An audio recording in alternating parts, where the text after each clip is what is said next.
পদত্যাগ করেছেন প্রধান বিচারপতি ওবায়দুল হাসান। আইন বিষয়ক উপদেষ্টা ডক্টর আসিফ নজরুল জানান, প্রধান বিচারপতির পদত্যাগপত্র আইন মন্ত্রণালয়ে এসে পৌঁছেছে, শিগগিরই রাষ্ট্রপতির কাছে পাঠানো হবে। 100 গ্রাম রাঁধুনি হলুদ বা মরিচের গুঁড়ার সাথে 2টি এবং 200 গ্রামের সাথে 4টি রাঁধুনি স্বাদ মিশালি ফ্রি।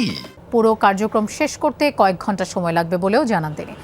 এর আগে সুপ্রিম কোর্টের আপিল বিভাগ ও হাইকোর্ট বিভাগের সব বিচারপতিকে নিয়ে ডাকা জরুরি ফুল কোর্ট সভা স্থগিত করেন প্রধান বিচারপতি।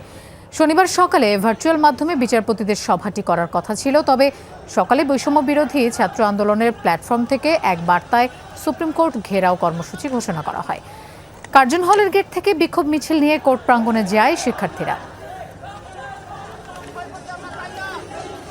প্রধান বিচারপতি কিছুক্ষণ আগে পদত্যাগ করেছেন।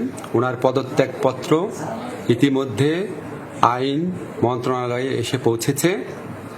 এটা উপযুক্ত প্রসেসিং এর জন্য আমরা কাল বিলম্ব না করে রাষ্ট্রপতির কাছে পাঠিয়ে দিব এবং আমি আশা করব যে এটা খুব দ্রুত কয়েক ঘন্টার মধ্যে এই প্রক্রিয়া সম্পন্ন হবে।